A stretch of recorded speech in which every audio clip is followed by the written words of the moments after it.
आहे आणि tax consultant आहे. वया पुस्तकं बिलकुल करू नका. तुमच्या माननीय आदरणीय गुरुवर्य मॅडमनी तुम्हाला सांगितलं की शांततेने ऐका. सर्वप्रथम नंबर 1 ची गोष्ट लक्षात घ्या, सिलेबस तुमचा संपलेला आहे. टेन्शन घेऊ नका. थोडे दिवस शिल्लक राहिलेले आहेत परीक्षेला. मी फक्त आणि फक्त इथे तुम्हाला जीएसटी फायनान्शियल प्लॅनिंग मध्ये गुड्स आणि सर्व्हिस टॅक्स नावाचा एक छोटा 8 मार्काचा वेटेज असलेला चॅप्टर आहे. त्याचा फक्त एक ओव्हरव्ह्यू देणार आहे. ओव्हरव्ह्यूचा अर्थ सिनॉप्सिस देणार आहे. आपल्या आदरणीय गुरुवर्यांनी आपल्याला माझ्यापेक्षाही चांगल्या प्रकारे जीएसटी शिकवला असेल, त्यांच्याबद्दल मला कुठल्याही प्रकारची शंका नाही. पण काय असते, जीएसटी हा चॅप्टर थोडा प्रॅक्टिकल अप्रोच ओरिएंटेड आहे. त्याला एक प्रॅक्टिकल अप्रोच आहे. आपल्याला काय संज्ञा फक्त सिनॉप्सिस वाईज एकदा रिव्ह्यू करून घ्यायच्या, जेणेकरून तुम्हाला थेरी पार्ट माझ्या माहितीप्रमाणे सिलेबस किंवा एक्झाम मध्ये येऊ शकतो, तो थेरी पार्ट तुम्ही चांगल्या प्रकारे कव्हर अप करू शकता. टेन्शन घेऊ नका. मी तुमचा गुरुजी नाही, तुम्ही माझे विद्यार्थी नाहीये. आपण एक ऍज अ फ्रेंडली रिलेशन मध्ये मी तुम्हाला फक्त समजून सांगणार आहे. शांततेने समजून घ्या. चांगले मार्क पडले तर माझं नाव लक्षात ठेवा, नाही चांगले मार्क पडले तरी लक्षात नाव ठेवा माझं. फक्त आपण काय एक छोटासा ओव्हरव्ह्यू करणार आहोत. जीएसटी तुम्हाला माहिती असल्याप्रमाणे एक छोटासा कन्सेप्ट आहे, गुड्स अँड सर्व्हिस टॅक्स. आपल्या इंडियन इकॉनॉमी मध्ये पूर्वी पुष्कळ प्रकारचे कायदे अस्तित्वात होते. 1 जुलै 2017 ला आपल्या इंडियन इकॉनॉमी मध्ये एक मोठा बदल झाला. इंडियन टॅक्सेशन सिस्टीम आपल्याला माहित असल्याप्रमाणे प्रत्येक देशाला एक अर्थव्यवस्था आहे. तशी तुमच्या घरामध्ये पण एक छोटीशी अर्थव्यवस्था चालते. तुमच्या घरात तुमचे आई वडील, बहीण भावंड सगळे मिळून जॉईंट फॅमिली राहतात. महिन्याच्या दर 2 ते 4 तारखेच्या दरम्यान तुमच्या घरात पण एक बजेट बनवले जाते. मुलांच्या शिक्षणाचा खर्च 2000, रिक्षाचं भाडं 2000, किराणाचं सामान 3000. हे सगळ्याचं एक फायनान्शियल प्लॅनिंग होते. तुमच्या घरातला जो मेन असतो, मम्मी पप्पा दोघं असते, ते प्लॅनिंग करते, पैशाचं वाटप करते. आई पप्पा नोकरी करत असते, कोणाचे मम्मी पप्पा बिझनेस करते. So they make the planning in between 1st to 10th of the month. त्या ठिकाणी पैशाचं अरेंजमेंट होते, पैसे तिकडे तिकडे दिले जाते, परत 20 दिवसाचं रुटीन सुरू होते. ही छोट्या प्रमाणावर चालणारी घरातली अर्थव्यवस्था असली तशी देशाची पण फार मोठ्या प्रमाणावर चालणारी अर्थव्यवस्था असते.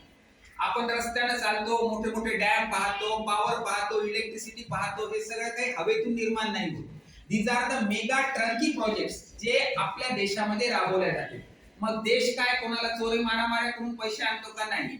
एका कुणीतरी प्रख्यात लेखकाने म्हटलेलं आहे, the economy runs on the money provided by the taxation system. कुठल्याही देशाची अर्थव्यवस्था ही त्या देशात चालणाऱ्या कर प्रणालीद्वारे मिळणाऱ्या पैशामधून चालते. वीज वितरण आहे, धरण आहे, रस्ते आहे, विमान आहे, जहाज आहे, अशा मोठमोठ्या ज्या काही गोष्टी आहेत ज्याला लागणारे करोडो अरबो लाखो रुपये आहेत, ते आपल्याला मिळणाऱ्या देशातल्या चाललेल्या कर प्रणालीवरून चालल्या जातात. मग आपल्या जीएसटीच्या चॅप्टर कडे ज्यावेळेस आपण येतो, तर 1 जुलै 2017 आपल्या देशामध्ये एक महत्त्वाचा बदल आला. जीएसटीचा कायदा लागू झाला. जीएसटीचा कायदा लागू व्हायच्या आधी आपल्या देशामध्ये 10 ते 12 प्रकारचे विविध वेगवेगळे फायनान्शियल कायदे होते. व्हॅटचा कायदा होता, सेंट्रल सेल्स टॅक्स होता, प्रोफेशन टॅक्स होता, लक्झरी टॅक्स होता, सेंट्रल एक्साइज होता, कस्टम्स होता.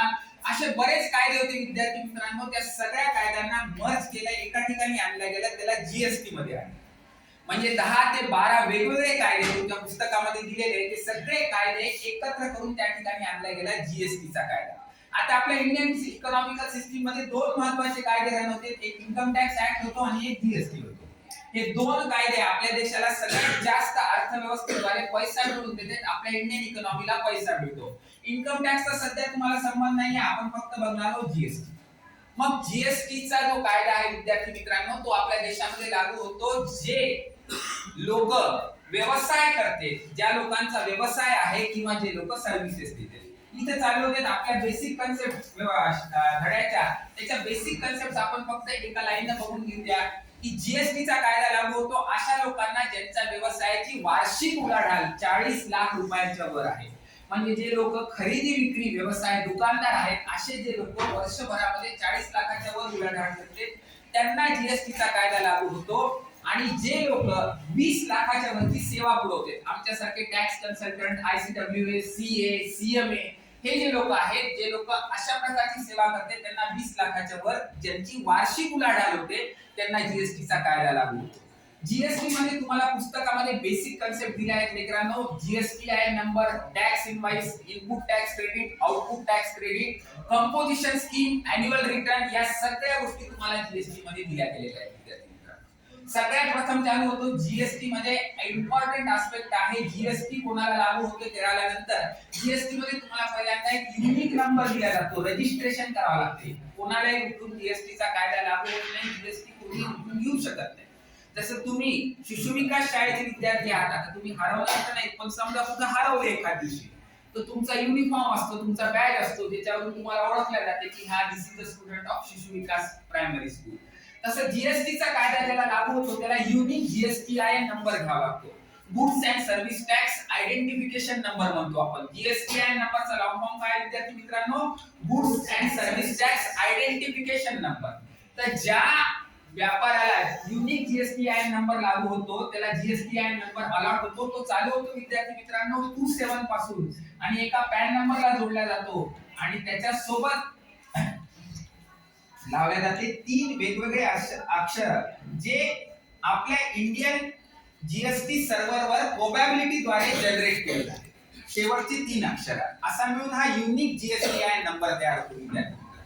एकदा का जीएसटीआय नंबर आला डीलरला, त्या व्यक्तीला, की तो जीएसटीच्या कायद्याखाली येतो. त्याच्यानंतर तुम्हाला लागू होतो सगळ्यात प्रथम बेसिक कन्सेप्ट, वस्तू विकताना चालू होतो टॅक्स इनवॉइस. टॅक्स इनवॉइसचा फॉर्मॅट तुमच्या पुस्तकात दिला गेलेला आहे विद्यार्थी मित्रांनो. टॅक्स इनवॉइस कशासाठी आहे? तुम्ही दुकानदार झाले, दुकानात जाता, टीव्ही विकत घेता, मोबाईल विकत घेता. मोबाईल विकत घेतल्यानंतर तो तुम्हाला एक बिल देतो.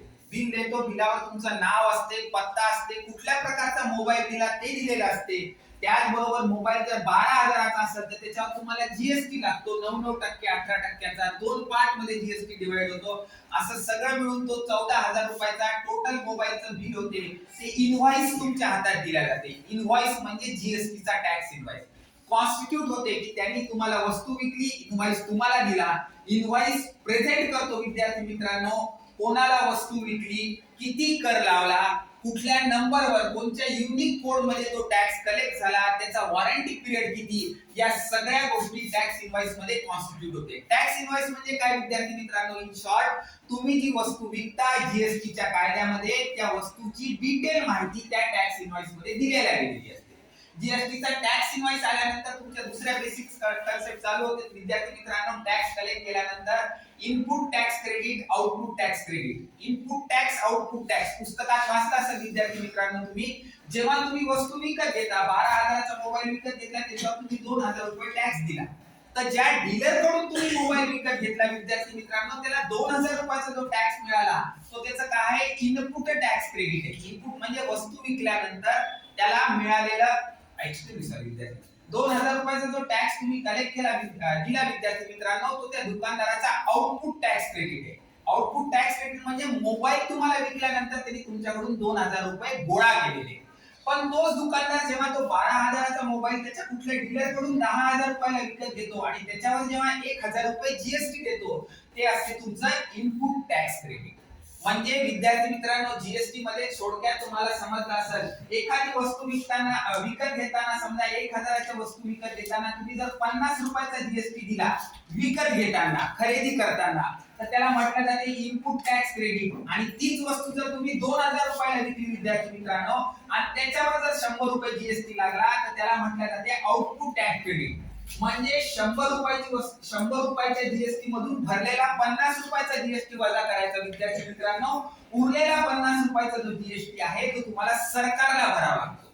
दिस is the mechanism between input tax credit and output tax credit. पुस्तक एकदा परत घरी गेल्यावर उघडून पहा, तुम्हाला त्याच्यामध्ये तो कन्सेप्ट दिसतो विद्यार्थी मित्रांनो. आपल्याकडे वेळेची कमतरता असल्यामुळे मी तुम्हाला अजून जास्त चांगल्या प्रकारे समजून सांगू शकत नाही. पण इनपुट टॅक्सचा अर्थ असा आहे की वस्तू विकत घेताना, खरेदी करताना आलेला टॅक्स, आणि आउटपुट टॅक्सचा अर्थ विद्यार्थी मित्रांनो वस्तू बाहेर विकताना, तिसऱ्या माणसाला विकताना लावलेला टॅक्स, ज्याला म्हटलं जाते आउटपुट टॅक्स. जसं टॅक्स इनवॉइस झालं, इनपुट टॅक्स क्रेडिट झालं, आउटपुट टॅक्स क्रेडिट झालं, तसं जीएसटी मध्ये अजून एक कन्सेप्ट आहे विद्यार्थी मित्रांनो, कंपोजिशन स्कीम आणि नॉर्मल डील.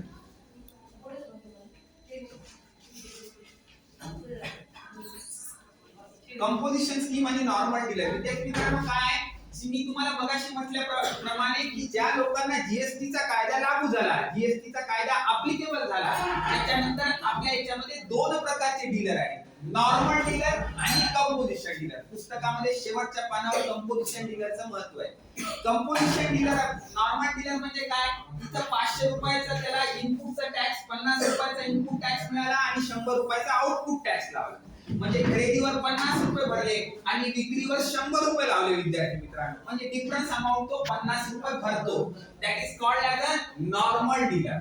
याला नॉर्मल असा शब्द आहे. नॉर्मलचा अर्थ रूटीन मध्ये आहे. पण अजून एक आहे कंपोजिशन डीलर. कंपोजिशनचा अर्थ असा आहे की आपल्याकडे पुष्कळशे दुकानदार आहेत, पुष्कळशे व्यावसायिक आहेत, ज्यांना हे डॉक्युमेंटेशन, हे इनपुट आउटपुट टॅक्स, हे मेंटेनन्स ऑफ रेकॉर्ड, हे सगळं करायचं नसते.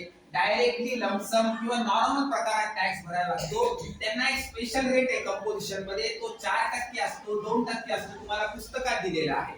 तो तुम्हाला टोटल त्याच्या व्यवसायाचा जो काय टर्नओव्हर कराल त्याला लमसम. समजा एखादा किराणा दुकानदार आहे, आता तो काही छोटे छोटे सगळे बिल बनवत नाही, तो सरळ सरळ महिन्याची एक 10,000ची विक्री डिक्लेअर करतो आणि त्याच्यावर 4% प्रमाणे 400 रुपये टॅक्स भरतो विद्यार्थी मित्रांनो.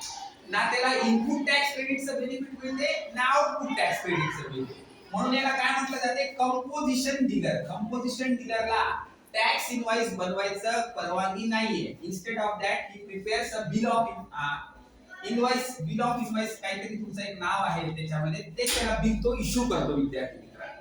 म्हणून composition dealer is a different dealer than a normal dealer. आता जीएसटी मध्ये परत एकदा आपण रिपीट करू तुम्हाला जीएसटीच्या कन्सेप्ट मध्ये. पहिले सगळ्यात महत्त्वाचं आहे जीएसटीचा कायदा. नंतर आला तुमचा विद्यार्थी मित्रांनो युनिक जीएसटीआयएन नंबर, त्याच्यानंतर आला तुमचा टॅक्स इनवॉइस, त्याच्यानंतर आलं तुमचं input tax credit, output tax credit, त्याच्यानंतर आलं तुमचं कंपोजिशन डीलर, नॉर्मल डीलर विद्यार्थी मित्रांनो. त्याच्यानंतर तुम्हाला रिटर्नच्या पण पार्टची एक छोटीशी थेरी आहे. रिटर्नच्या पार्टची थेरी पुस्तकामध्ये नाहीये एवढी, ती थोडी थोड्या गोष्टीचे तेवढी वाचा. फक्त अभ्यास करताना जीएसटीचे input tax, output tax, composition dealer, normal dealer, tax invoice, return filing procedure आणि जे दिलेले एक्झाम्पल्स आहेत शेवटी ते एक्झाम्पल्स पण सोडवा. एक्झाम्पल नॉर्मल आहेत विद्यार्थी मित्रांनो, पण माझ्या माहितीप्रमाणे तुम्हाला परीक्षेत विचारला जाईल तो थेरी पार्ट राहील. म्हणून थेरीचा पार्ट चांगला अभ्यास करा. बाकी या जीएसटीच्या विषयामध्ये तुम्हाला या अप्रोच मध्ये शिकण्यापुरतं फक्त एवढंच आहे, एवढ्याच कन्सेप्ट आहे. जीएसटीचा कायदा तसा खूप वास्ट आहे मित्रांनो, त्याच्यामध्ये बऱ्याचशा गोष्टी आहेत. पण तुमच्या पाठ्यपुस्तक मंडळाने तुमच्या पाठ्यपुस्तकामध्ये जेवढ्या गोष्टी दिल्या त्याच्यामध्ये फक्त एवढा आणि एवढाच पार्ट आहे. याच्यामध्ये तुम्हाला अजून शिकण्यासारखं असं काही नाहीये आणि तुम्ही ऑलरेडी बरंच काही शिकत आलेला आहात. अजून तुम्हाला बर्डन द्यायचं, विषयावर ताण करायचा असं काही करू नका. चांगल्या प्रकारे परत एकदा अभ्यास करा, कन्सेप्ट वाचा. त्याचबरोबर तुम्हाला काही अडचण बी आली तर तुम्ही टेक्नोसेव्ही विद्यार्थी आहात, घरी आई बाबांकडे गेले, आई बाबांचा मोबाईल उघडा, त्याच्यामध्ये तुम्हाला YouTube वर नवनाथ कॉमर्स क्लासेस म्हणून एक लिंक येईल किंवा एक YouTube वर पेज येईल. त्याच्यावर माझे डिटेल व्हिडिओ तुमचे आता 3-4 दिवसापूर्वीचे मी लेटेस्ट चालू केलेले आहेत. 4 व्हिडिओ अवेलेबल आहेत. त्याच्यामध्ये तुम्हाला डिटेल माहिती मिळेल. तुम्ही for your knowledge of information ते व्हिडिओ पाहू शकता. चांगला अभ्यास करा, कन्सेप्टचा चांगला स्टडी करा. फक्त थेरी पार्ट कडे लक्ष द्या. माझ्या माहितीप्रमाणे प्रॉब्लेम येणार नाही.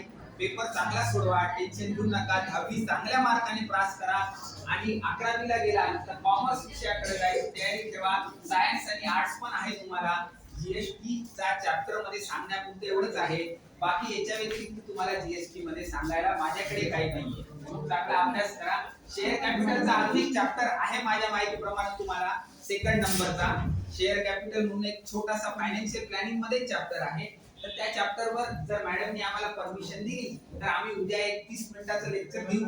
नाही तर डिपेंडिंग अपॉन युअर काय अकॅडमिक्स सिलेबस, मला वाटत नाही आता तुम्ही उद्यापासून येणार प्रॅक्टिकल एक्झाम सुरू होतील तुमच्या. तर wish all the best for your future exams. चांगला अभ्यास करा. तुमचा आमचा संबंध काही कारणास्तव खूप उशिरा आला त्याबद्दल आम्ही माफी मागतो, पण छान अभ्यास करा, छान लिहा, वाचा, शिका. आमच्या साईटवर पण पहा, तुम्हाला व्हिडिओ डिटेल कळेल, तुम्हाला सगळ्या कन्सेप्ट क्लिअर होतील. जीएसटीचा छोटासा पार्ट आहे 8 ते 10 मार्काच्या वेटेज मध्ये, तो व्यवस्थित लिहा. बाकी सांगण्यासारखं काही नाही. टेन्शन फ्री परीक्षा द्या, चांगल्या मार्काने पास व्हा, चांगले मार्क घ्या आणि wish you a very best of luck for your exam. अजून काही शंका असतील नॉर्मल तर विचारा.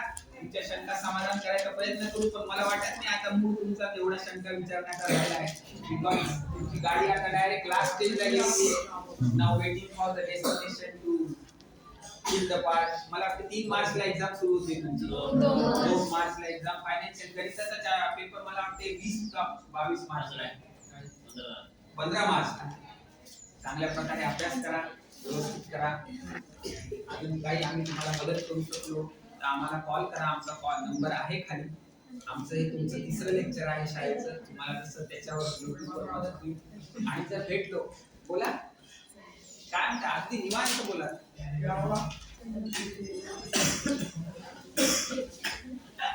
काही शंका असेल तर बघा.